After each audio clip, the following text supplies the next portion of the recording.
திமுகவுக்கு 35.8%, அதிமுகவுக்கு 33.8% ஆதரவு. கிங் மேக்கராகும் விஜய். நியூஸ்18 வெளியிட்ட கணிப்பு. தமிழக சட்டசபை தேர்தல் தொடர்பாக நியூஸ்18 நிறுவனம் தரப்பில் கணிப்புகள் வெளியிடப்பட்டுள்ளது.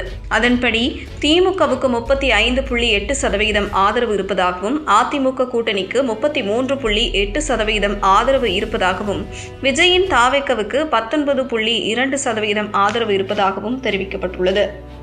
தமிழ்நாட்டில் தேர்தல் தேதி அறிவிப்புக்கு முன்பாகவே தேர்தல் சூடுபிடித்துவிட்டது. ஏற்கனவே அதிமுக பாஜக கூட்டணி இறுதி செய்யப்பட்டுவிட்ட சூழலில் திமுக கூட்டணியும் இணக்கமாக உள்ளது.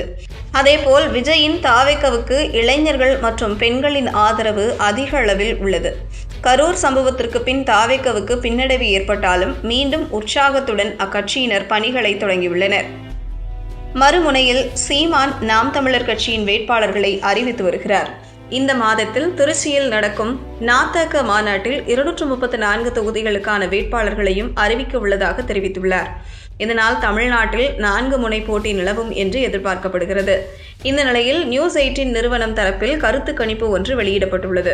அதன்படி சட்டசபை தேர்தலில் திமுக கூட்டணி 35.8% வாக்குகளும், அதிமுக கூட்டணி 33.8% வாக்குகளையும், விஜயின் தாவேக்கா 19.2% வாக்குகளையும் பெறும் என்று தெரிவிக்கப்பட்டுள்ளது. அதேபோல் நாம் தமிழர் மற்றும் சுயேட்சை வேட்பாளர்கள் 6.5% வாக்குகளையும், கணிக்க முடியாத வாக்குகளாக 4.7% இருப்பதாக தெரிவிக்கப்பட்டுள்ளது. அதேபோல் தமிழ்நாட்டின் அடுத்த முதல்வராக யார் வர வேண்டும் என்ற கேள்விக்கு ஸ்டாலினுக்கு ஆதரவாக 33.3% பேரும், எடப்பாடி பழனிசாமிக்கு 29.8% பேரும் இருப்பதாக தெரிவிக்கப்பட்டுள்ளது. அதேபோல் விஜய் முதல்வராக வேண்டும் என்று 23.2% ஆதரவாக இருப்பதாக தெரிவிக்கப்பட்டுள்ளது. மற்ற கட்சிகளுக்கு 8.5% பேரும், கணிக்க முடியாமல் 5.2% இருப்பதாக தெரிவிக்கப்பட்டுள்ளது. இதனால் விஜய் சுமார் 20% வாக்குகளை பெறுவது தமிழக அரசியலில் மிகப்பெரிய திருப்பு முனையாக பார்க்கப்படுகிறது.